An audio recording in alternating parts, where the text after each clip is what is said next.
Hello and welcome to the Bhagavatam.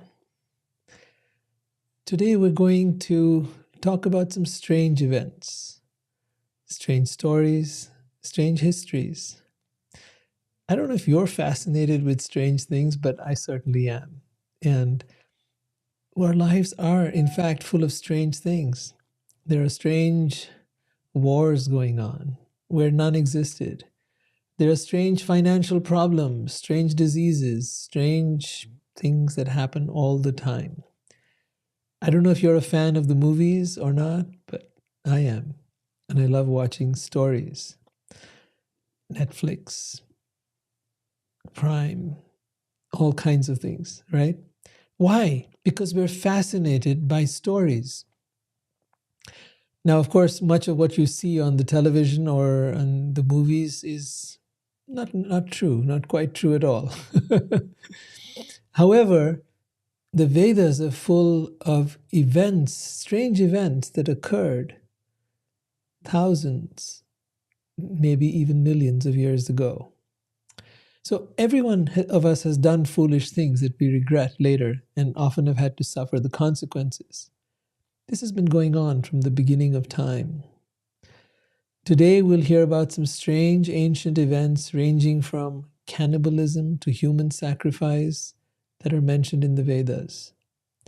There's no condoning any such activities. There's no validity to such activities, but the fact is that such things have happened. And what the Vedas show us is how these challenges sometimes come upon us and how we need to learn to rise above our lower nature and attain our divine nature. So let's get started.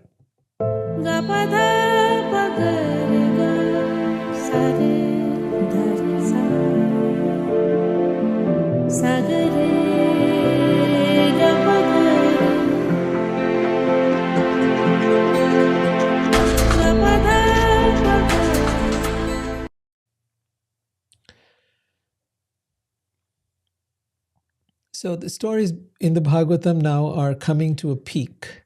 We're going to be coming to the point where we're going to hear the narratives, the histories about Ram, one of the most amazing avatars or incarnations of Vishnu.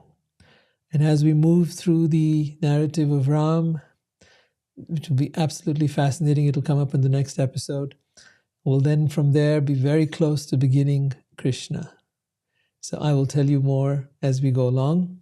But today we've got some strange stories from the Vedas, from the Srimad Bhagavatam, and I gathered them together in as brief a context as I could. So we'll start to read about them. So it begins with the king Ambarish. You'd heard about him in the last episode and how he was a very great devotee of God, of Vishnu, and how he'd been cursed by this. The Durvasa Muni had been very upset with him, and how the Sudarshan Chakra of Vishnu had protected Ambarish. Now, this same king Ambarish had a son, Atitara. Now, don't bother too much about the names. There's going to be tons of them, so I just want you to get the story here. And of course, keep in mind, the stories are written by rishis. Rishis are highly evolved beings.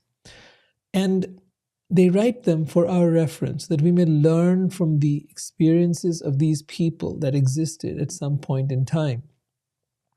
You may say, how do I know? Where is the proof? Yeah, definitely. There's no proof of things that happened 10,000, 15,000, 30,000, 100,000 years ago, or that happened on other planets and other universes. Certainly, there is no way to prove that. But what is provable is this, that the great rishis that wrote this also gave us processes by which we could heal our mind and our bodies and evolve our spiritual nature. And those things we can verify. They are some of the greatest wisdom that has ever been presented to humanity. And when we see that work, and those same wise people talk of these as events that actually happened, we might want to give them some consideration, even though we don't have a way to be able to show you absolute proof like archaeological evidence. Though there is now much evidence coming out for the existence of Ram and of Krishna and so on and so forth. There is archaeological and genealogical evidence. We'll talk about that another time. So, going back to King Ambarish and his son Rathi Tara, this king was unable to beget sons and sought the help of the sage Angira. The sages were very wise people. They were people who performed tremendous austerities, penances. They deeply immersed themselves in spiritual practices, morning to night, going into very difficult situations, such as, for example, living in the forest, such as living on berries and fruits and herbs and whatever you might find in a forest. So this was the sage Angira. Now the sage was called, and you'll see this happen a number of times, when a king could not give birth to a child. Sometimes he might marry more than one wife, thinking, I don't know, because they didn't have ways of being able to find out who was the one to blame, the man or the woman.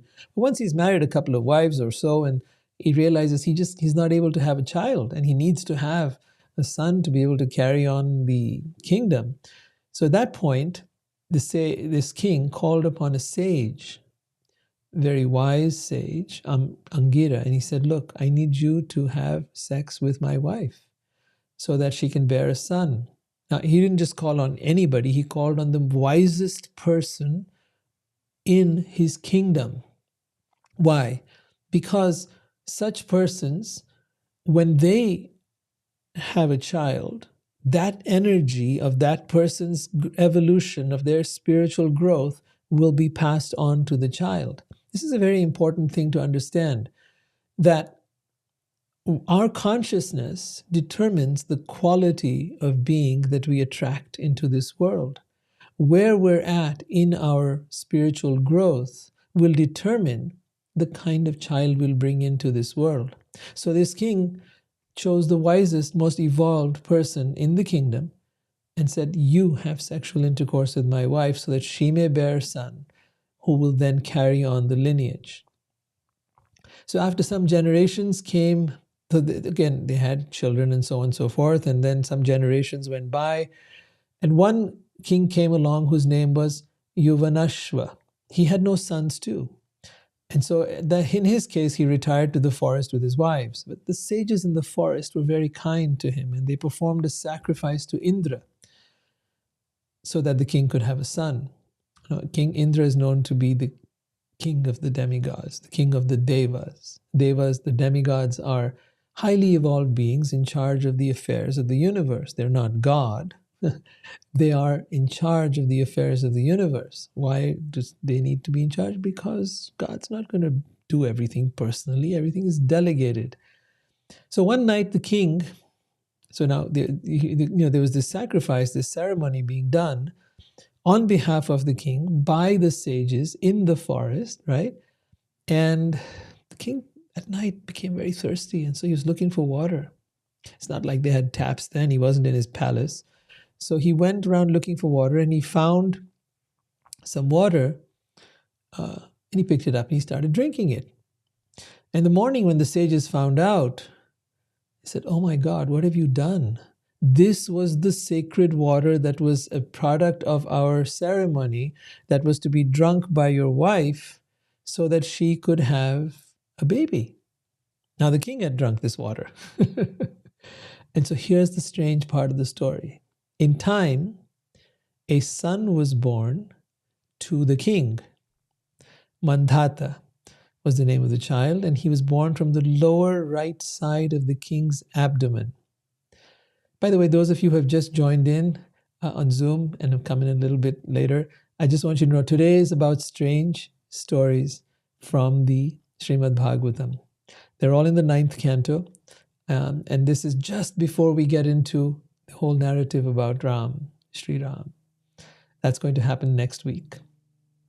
So anyways, we're now on this story about this king who did not have a child, who had gone to the forest, and the sages there told him that they would do this sacrifice to Indra so that he could have a son.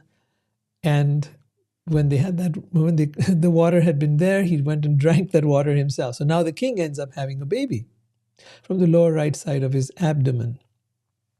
Strange as that might be. But again, a lot of things were done through mantra. A lot of things were done in this time, in this period, through mystical processes. That is how the sages could even make sure that there would be a child just by the drinking of that water.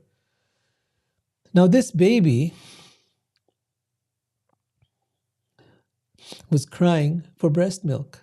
After all, the king could not give breast milk, and his wives had not been pregnant. So, and this cry was so devastating to everyone. They didn't know what to do. They were in the forest. Finally, Indra came, because they'd done the whole ceremony for Indra. And Indra, the king of the heavenly planets, came, and he placed his finger in the baby's mouth and said, "You may drink me." The king, being blessed by the sages, then attained perfection in that place. So he continued to stay there and got into the association of those sages, and in their presence and in their company, he just basically learned how to master his mind and his senses and gradually elevate his consciousness to the point where he attained the perfection of human life. Now, the son that was born, Mandhata, became also a devotee of Vishnu. After all, he grew up in the forest along with his father and his queens. And as he grew to become a devotee of Vishnu, he would give immense charity to the Brahmins, and he performed many yajna ceremonies to worship the divine. He became a powerful king, and he was feared even by Ravan, who you're going to hear about next week, and other thieves and rogues who caused anxiety to people. He became emperor of the entire world, consisting of 7 islands. Interesting that the Vedas tell us that. 7 islands, 7 continents, right? So they call them islands, Jambud, like the different dweep, or different islands of this planet. He in turn had 3 sons and, from his numerous wives, 50 daughters. Now there was a sage, a very wise sage named Rishi Sobhari, who would perform austerities on the river Yamuna. Again, as I said, don't get caught up with the names. I'm just, go through with the narrative and try to see what you can learn from there. Now, this sage, Sobhari, while he was performing austerities in the river Yamuna, he saw a pair of fish engaged in sexual affairs.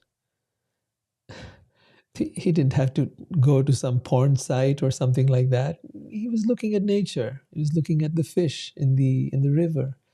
And when he saw the pleasure of their sexuality, he approached the king Mandhata to marry one of his daughters. The king told him that his daughters were free to choose their own husband.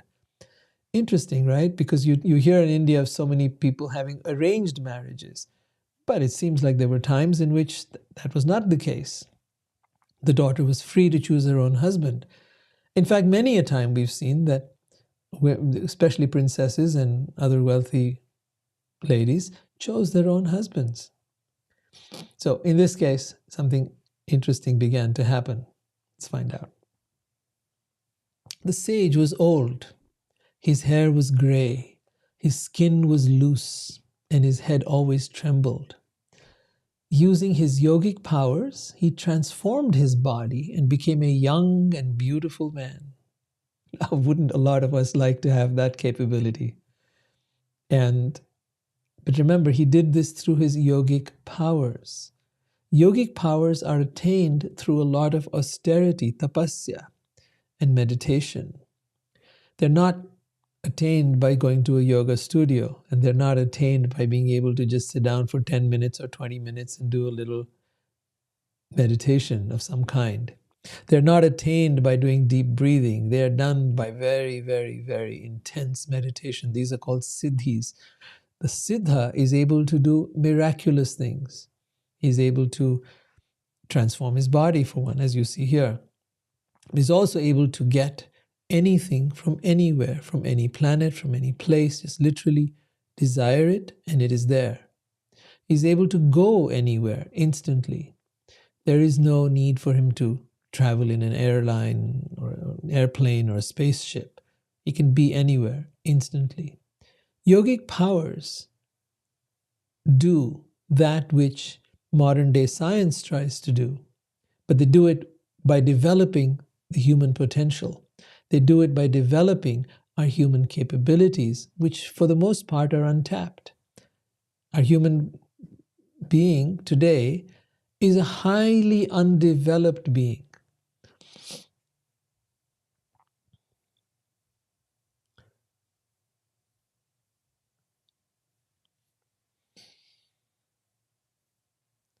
Human beings in today's time think that they're very advanced. They think that they have attained a lot. But what they have attained is they've learned how to manipulate matter. They've learned how to manipulate the resources of this world. But what they failed to do is to develop human potential. Now, to some degree, we have done that. But the sages of the Vedic time had taken that to a whole other level. There was a mastery. There was an ability to be able to do amazing things with this human being. So that's what we refer to as yogic powers. The yogic powers or siddhis allowed the yogis to be able to do things that we would consider extraordinary. And you might say, oh, that's impossible. But think about all the things that we now take to be normal, whether it's our cell phones, whether it's the way we access the internet, whether it's virtual reality. All of that would be considered, even 50 years ago, impossible. 100 years ago would be like, oh, you're talking nonsense. This is rubbish, right? Prove it. But that's because we've learned to manipulate matter. We've learned to manipulate this world and the resources of this world. They had learned to manipulate the human organism and its capabilities, the mind, the intellect, the ego. They'd learned to be able to use this for developing powers and capabilities that allowed them to be able to communicate across great distances, to be able to do things like travel over great distances, even across different planets, instantly. These and many more, there are many siddhis that are talked about of the yogis, were done because of developing human potential. All right, so we're talking about this sage who was old, his hair was gray, his skin was loose, and his head trembled. But using his yogic powers, he transformed his body and became a young and beautiful man. See, he had watched those fish having sex, and he was like, oh my God, I want to experience this pleasure. I want to be able to know what they know and experience what they experience. And so he'd approach the king, and now he was going to enter the palace of the princesses, because the king said, you know, whoever they choose, whoever my daughters choose, you can marry them. So when he entered the palace of the princesses, and he was this dashing, handsome, beautiful man, all of them wanted Saubhari as their husband. In fact, they began to quarrel over who would have him. So he decided to marry all of them. By chanting mantras, there were 50 of them, by the way. By chanting mantras and performing austerities, the sage created an opulent home with garments and ornaments and servants and lakes and gardens. I mean, all this he was able to do from nothing, literally out of thin air.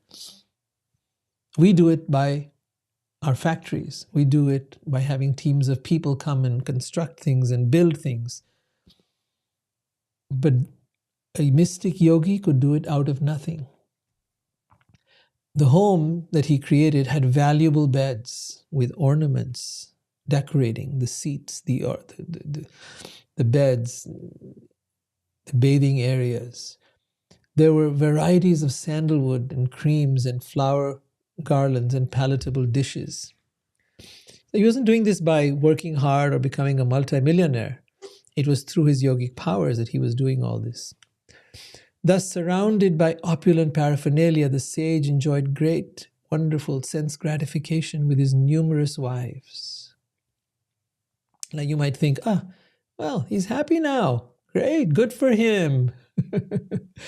However, and the fact is that whoever came there, including when King Mandhata, the father of those girls, when he came over to see what this sage had done, he was himself amazed. He used to see the opulence of Saubhari Muni, and he was struck with wonder.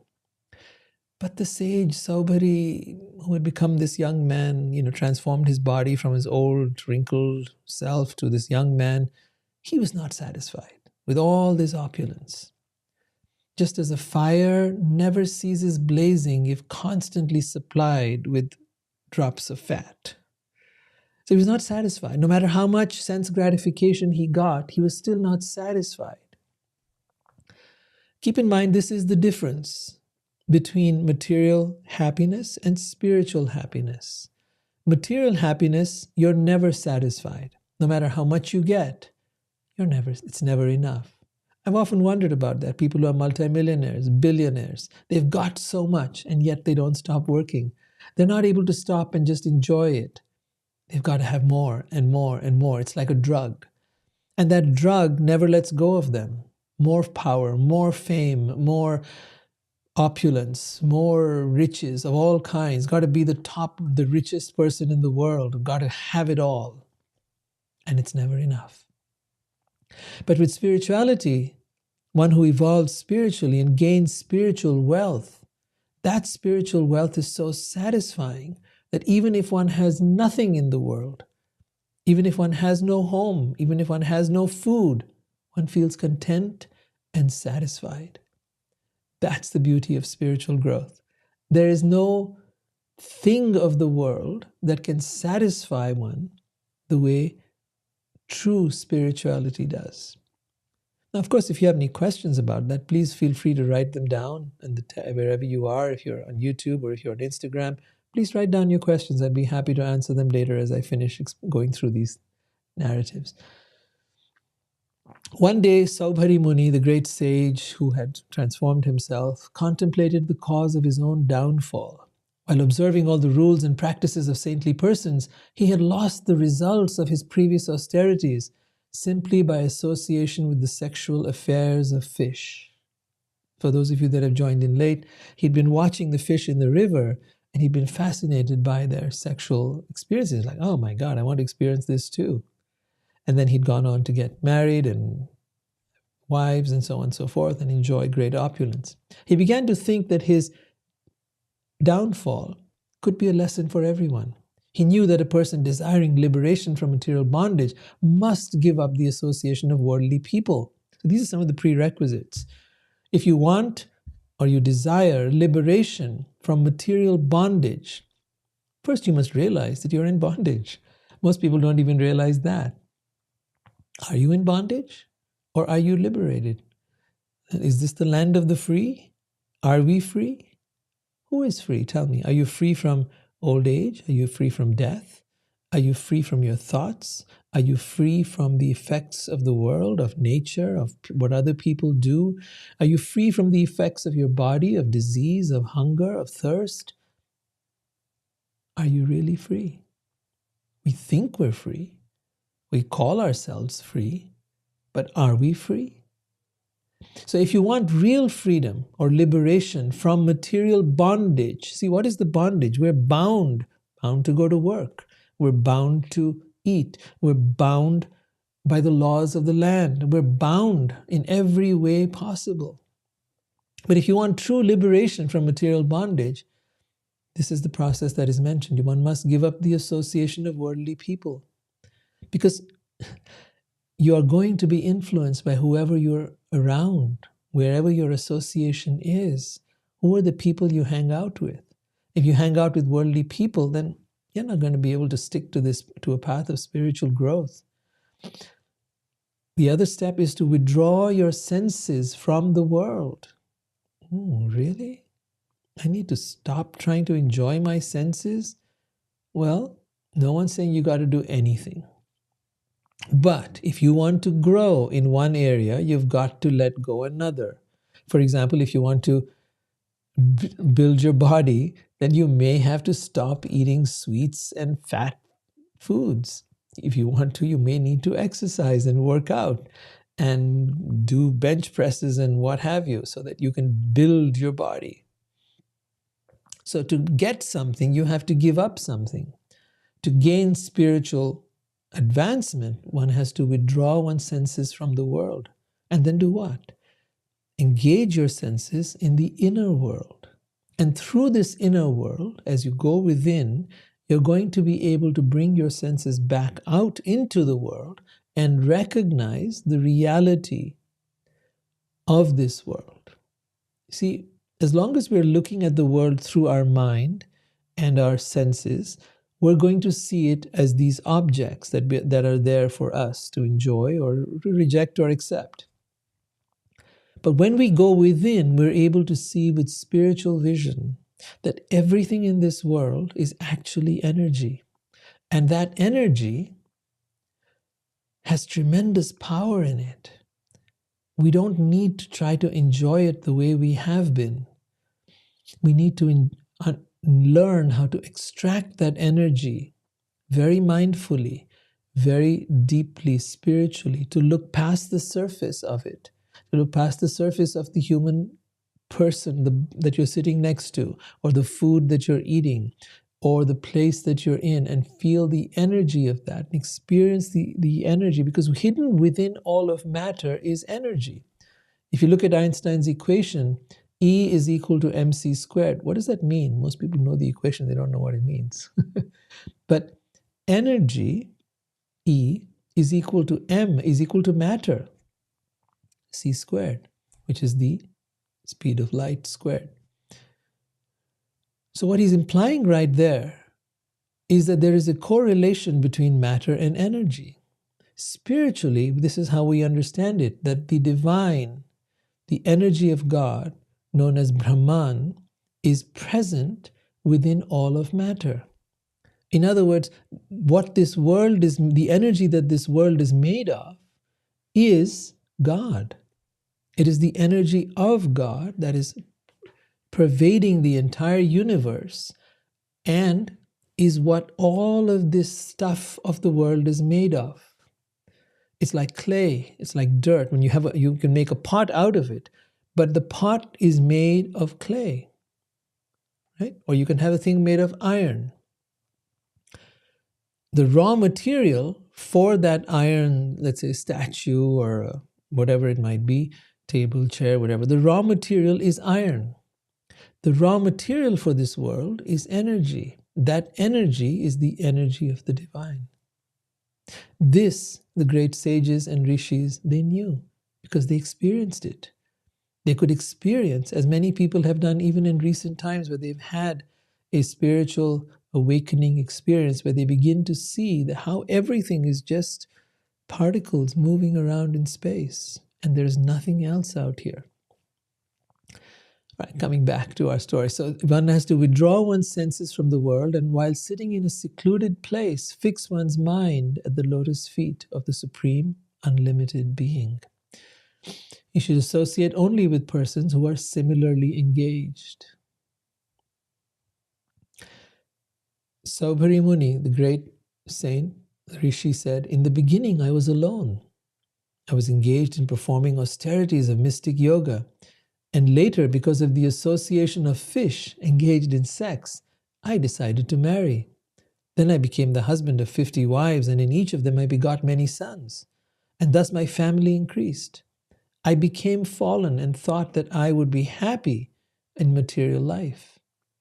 But there was no end to my material desires for enjoyment in this life or the next." So this is his awakening moment. This is his realization that none of this has truly satisfied him. No matter how much he got, no matter how much he attained, no matter that he had so many wives. People would love to have this opportunity, right?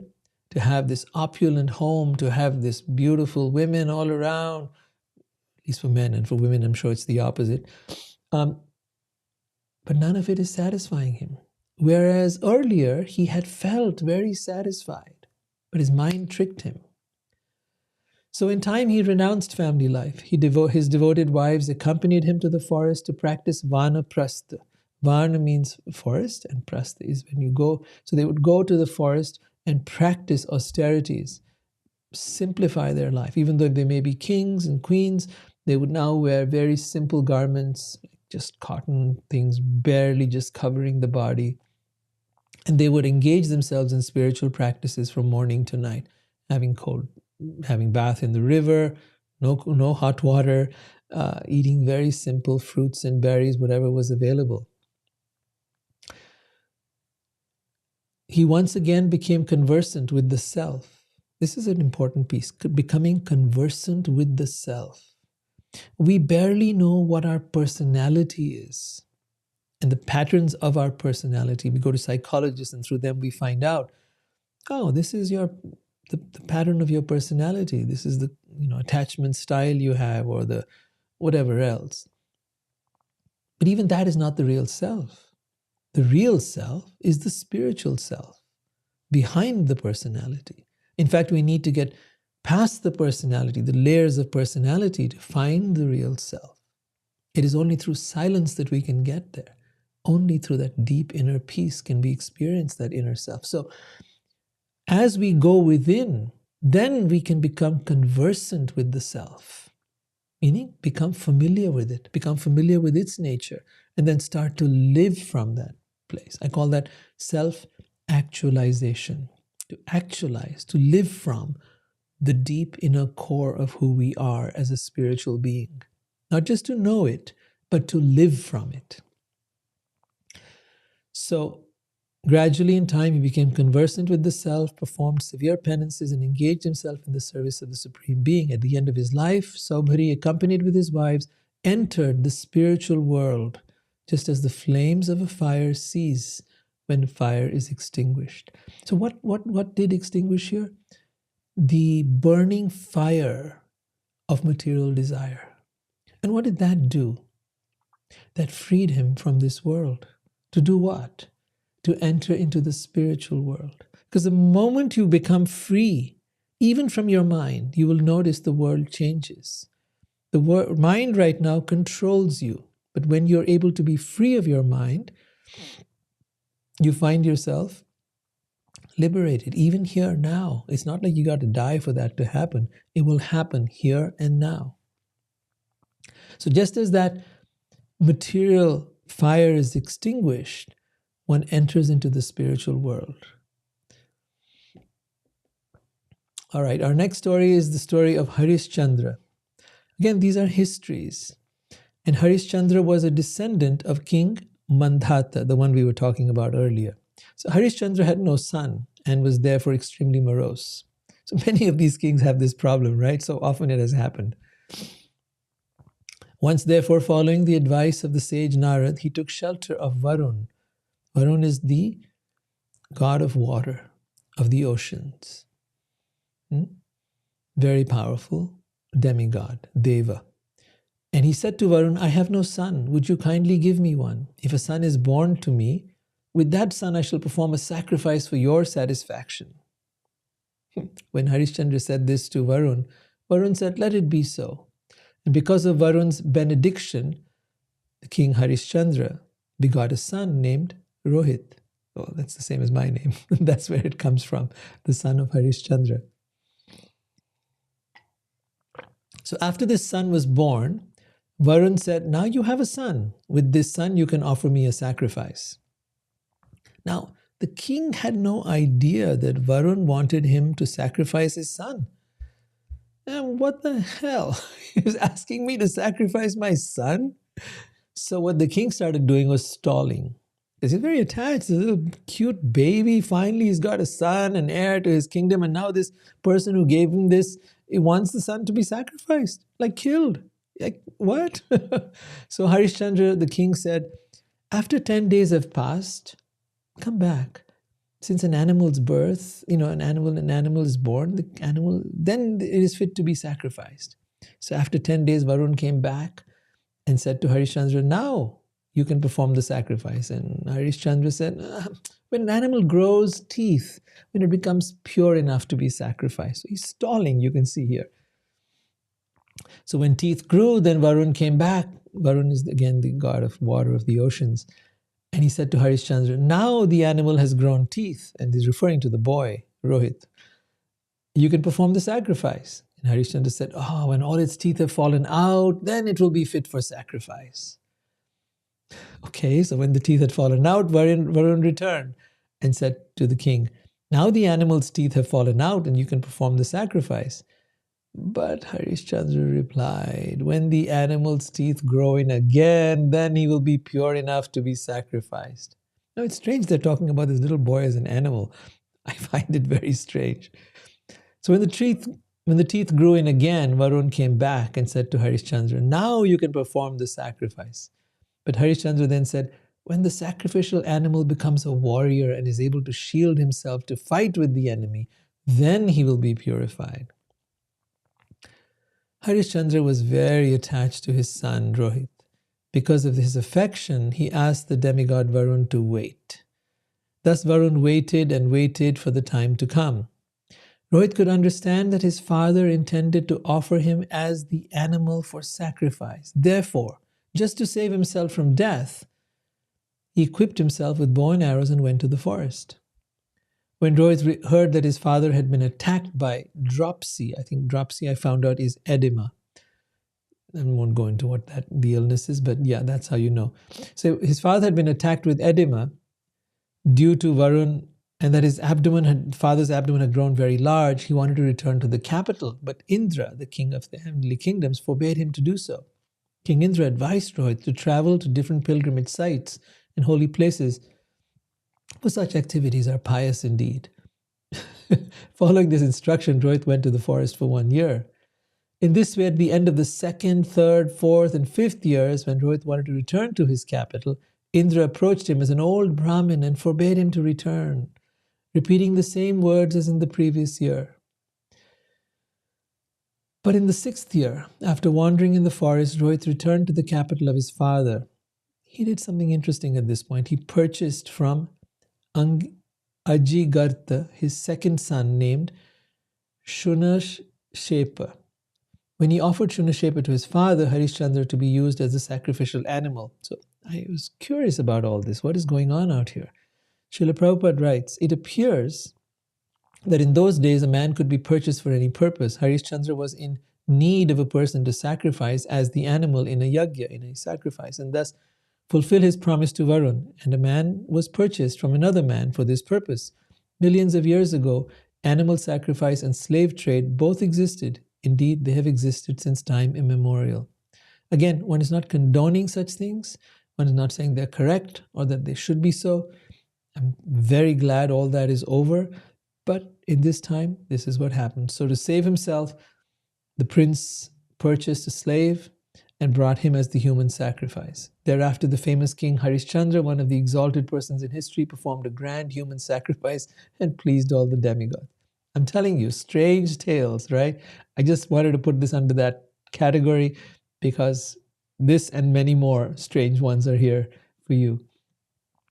Shunashepa, the man who had been sacrificed, was glorified and immortalized, and the edema of King Harishchandra was cured. And of course, he had now fulfilled his obligation to Varun. King Indra, being very pleased with Harishchandra, now offered him a gift of a golden chariot. The great sage Vishwamitra saw that King Harishchandra, along with his wife, was truthful, forbearing, and concerned with the essence of life. And he blessed them with imperishable knowledge for fulfillment of the human mission. It's a really interesting statement here. He blessed them with imperishable knowledge. What knowledge is imperishable? Most knowledge of this world is true now, but will get overturned in a short while.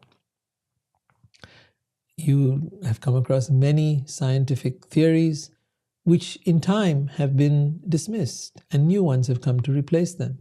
You've come across many technologies that have in time been replaced by other technologies.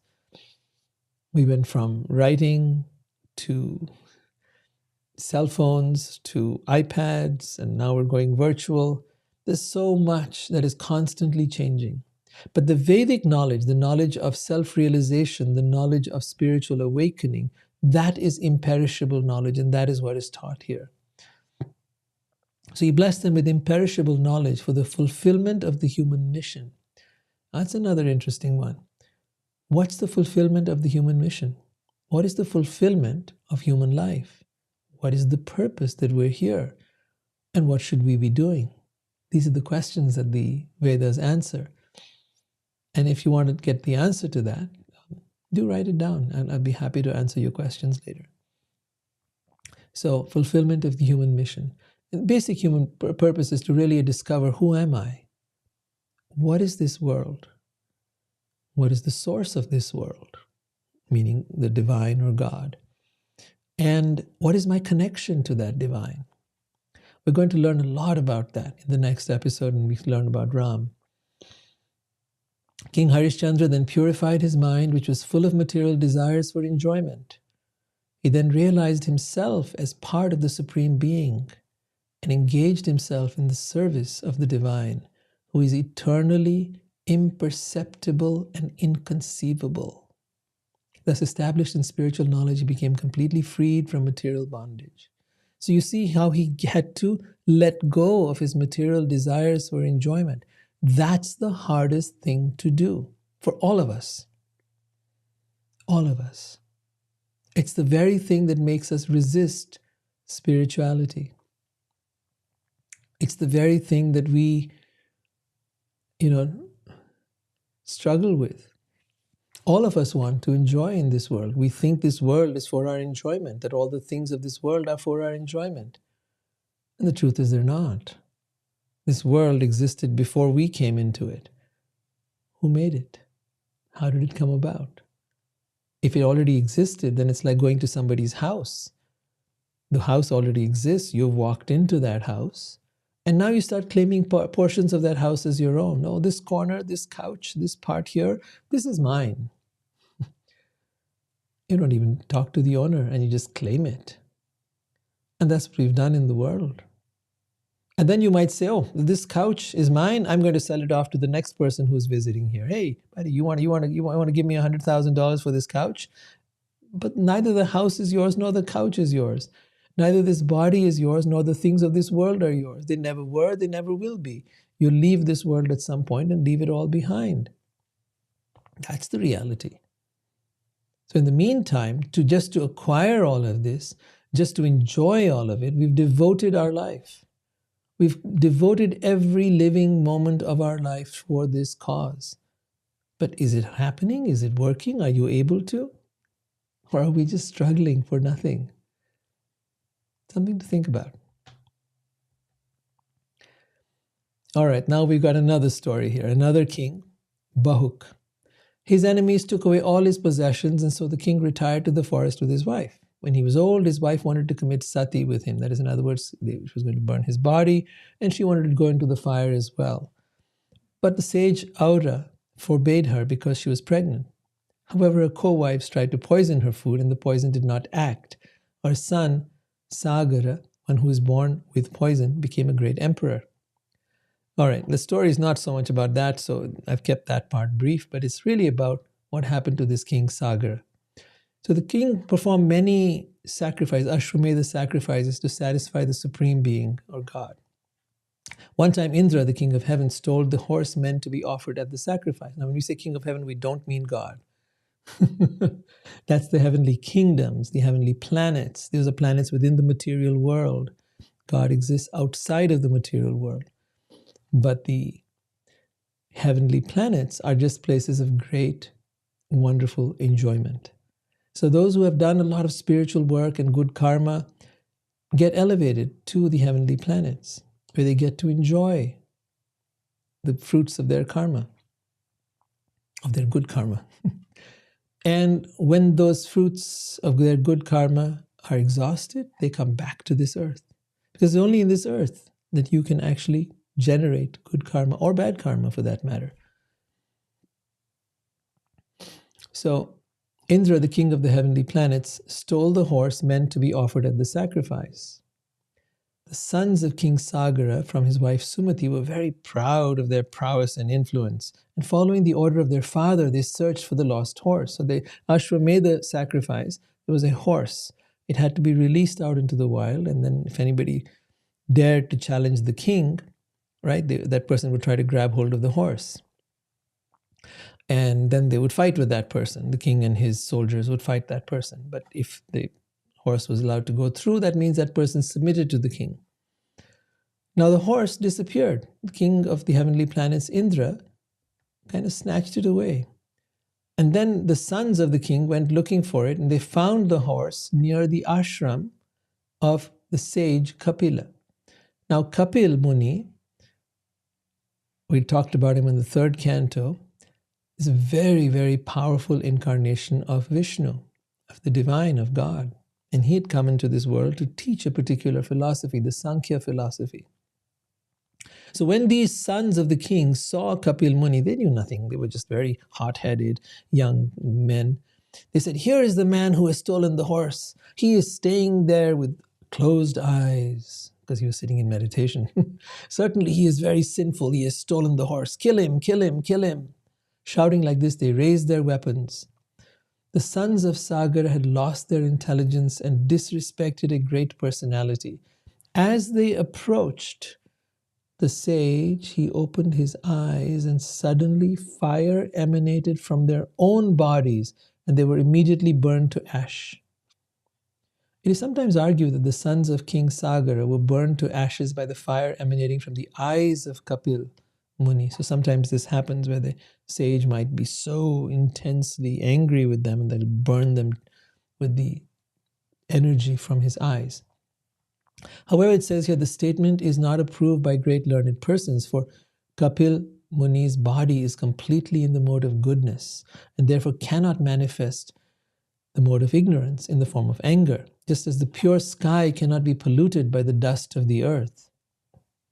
Kapil taught the Sankhya philosophy, which is a strong boat with which to cross over the ocean of darkness. Ocean of darkness meaning this material world. So he taught this philosophy, which is a powerful tool for crossing over the ocean of this material world. Indeed, a person eager to cross to the ocean of the material world may take shelter of this philosophy. And much of that is also reflected, the Sankhya philosophy is also reflected in the Bhagavad Gita. So if you haven't read the Bhagavad Gita, please do. I have an entire playlist of the Bhagavad Gita on my YouTube channel, and you'll find it there. If you just do spiritual actualization, or type in my name, Rohit Janeja, or spiritual wisdom channel. You can do any one of those three, and you'll find it. And then look for the playlist on the Bhagavad Gita. It's really worth getting your basics of spirituality there. So in such a learned, greatly learned person situated on the elevated platform of transcendence, how can there be any distinction between enemy and friend? Now, this is a very important quality of a highly evolved being, is that he does not see anyone as enemy or friend. Whereas a materialistic person sees everything in terms of duality. This is my friend, this is my enemy. This person I like, this person I don't like. This thing I agree with, this thing I disagree with. That is duality. But one who is on the transcendental level doesn't make such distinctions. Does not think that this is better than that, or this is great, this is more valuable than that. So gold is not better than dirt, or a person who is a saint is better than a person who is a sinner. No, there is no distinction. That person is able to see the divine in everyone and everything. That is the symptom of a highly evolved being. So that was Kapila. Then King Sagar sent his grandson, Anshuman, to find the missing horse. This is a different grandson now. When he arrived at the ashram of Kapil Muni, this Anshuman was a very evolved person in himself.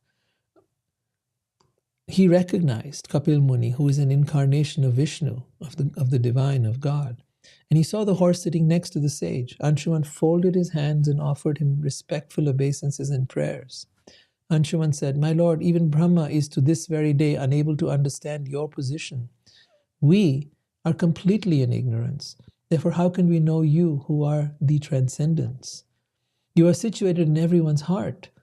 But we living entities, covered by material bodies, cannot see you, for we are influenced by the external energy, meaning Maya, the illusion of this world. And our intelligence is controlled by the modes of material nature known as goodness, passion, and ignorance. You are unaffected by material nature. Your transcendental name is different from material names. Your form is different from material forms. You assume a form resembling a material body just to give us instructions, but actually you are the supreme original person.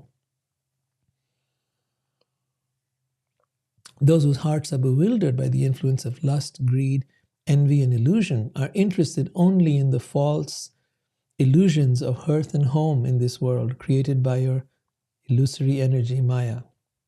Attached to home, wife, and children, they wander in this material world perpetually. By seeing you, I have become free from all desire for material enjoyment, which is the root cause of insurmountable illusion and bondage in the material world. So let's go over that again. By seeing you, I have become free from all desire for material enjoyment, which is the root cause of insurmountable illusion and bondage in the material world. If you want to really summarize the essence of what the Vedas are trying to teach you, it is this: that we have to let go our desire for material enjoyment. And it is next to impossible because this human body craves material enjoyment. So what's the way out?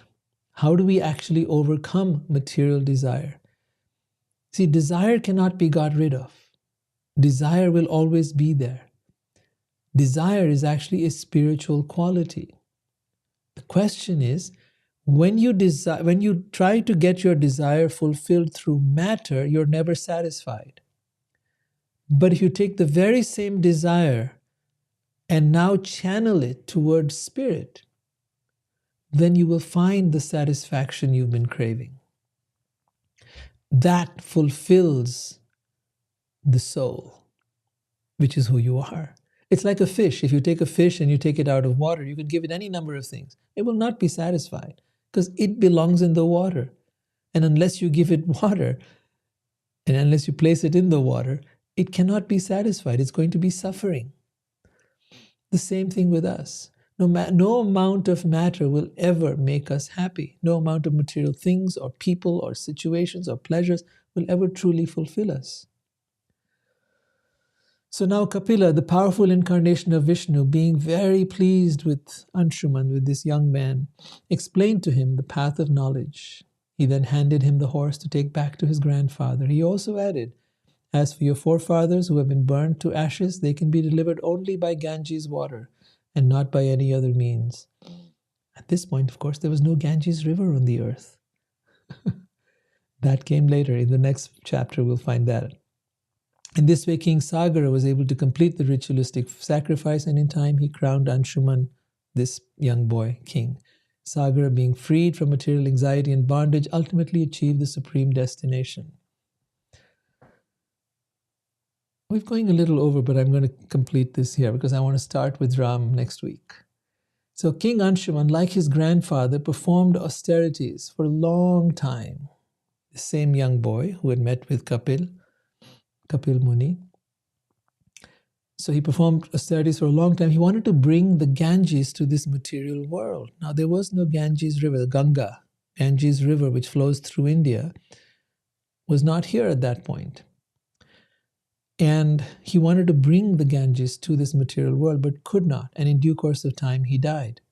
His grandson, Bhagirath, however, was able to appease Mother Ganges. She asked him what he desired, and when the king told her his desire, she said, "When I fall to the surface of the planet Earth, the water will certainly be very forceful. Who will sustain that force? If I am not sustained, I shall pierce the surface of the earth and go down to the lower planets of the universe." Then she presented a second problem. "O king, I do not wish to come to planet Earth where the people in general will bathe in my water to cleanse themselves of the reactions of their sinful deeds. When all these sinful reactions accumulate in me, how shall I become free from them? You must consider this very carefully." And this is exactly what happens. I mean, people go to the Ganges river. Their idea is we'll bathe in the river, and we'll be free of all our karmic and sinful actions, and all our bad karma will go away, and we'll be able to come out of there purified, which is true. But poor Ganges, how is she going to deal with all these thousands and millions of people who come to her? In fact, every year, millions of people go to the Ganges river with hopes of purifying their karma and their sinful reactions. So Bhagirath, who was a king now, said, "Those who are saintly, pure devotees and free from material desires are always glorious and pure in behavior and are able to deliver all fallen souls. Notice it's not just one Christ who's able to deliver all fallen souls. All saintly, pure devotees who are free from material desires. Such people have existed from the beginning of time. There have been thousands and millions of Christ-like beings, and they are talked about in the Vedas again and again and again. So many. So because they are pure in behavior, because they are free of material desires, they are glorious and they are able to deliver all fallen souls. When such pure devotees bathe in your water, he's telling Ganga, the river, Mother Ganga personified. When such pure devotees bathe in your water, the sinful reactions accumulated from other people will certainly be counteracted. For such devotees always keep in the core of their heart the Supreme Godhead who can vanquish all sinful reactions. This statement is also made in the Bhagavad Gita by Krishna, where he says, Sarva dharman parityajam ekam sharanam braja. Give up all your dharma, all your duties, all your religion. Give it up. Give up all of that. Mam ekam sharanam braja. Just surrender unto me. Why? Aham tvam sarva papebhyo. I will free you from all karma, from all sinful reactions, and give you moksha. Moksha ishamimar suchaham. Give you liberation, freedom from the sufferings of this world. How? By surrender. Very simple process. One must, however, understand, and with understanding do this. It's not just by believing. No, surrender is surrendering one's body, mind, and soul, or every aspect to the divine. It's a very profound process, and it's a very scientific process. Then Bhagirath said, Shiva is the incarnation of the Supreme Being. So this is a confusion people have. They think Shiva and Vishnu are different. They're actually very much the same. Shiva is the incarnation of Vishnu. He can sustain your forceful flow on the waters on his head. You'll see this in pictures of Shiva, where he has the Ganga flowing onto his head. He sustains the waters, and then those waters now come into the earth. After saying this, Bhagirath satisfied Shiva, who accepted the proposal by saying, let it be so. And then with great attention, he sustained the Ganges on his head, that is Shiva. For the water of the Ganges is purifying, having emanated from the toes of Vishnu. The great and saintly King Bhagirath then brought the Ganges, which can deliver all the fallen souls. Bhagirath mounted a swift chariot and drove along with Mother Ganges, who followed him, purifying many countries, until they reached that place where the bodies of his forefathers lay burnt to ashes. You remember earlier? He said only the waters of the Ganges could bring those forefathers of his back to life. Because the sons of King Sagar had offended a great personality, the heat of their bodies had increased and they were burned to ashes. But simply by being sprinkled with water from the Ganges, all of them became eligible to go to the heavenly planets. What then is to be said of those who use the water of Mother Ganges to worship her?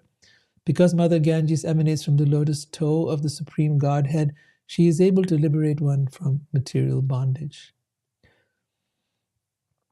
All right, I think with that, we will end. Thank you so much for being here. Really appreciate your presence. And if you've got any questions, please write them down. I'd be happy to still take them on right now if you've got any.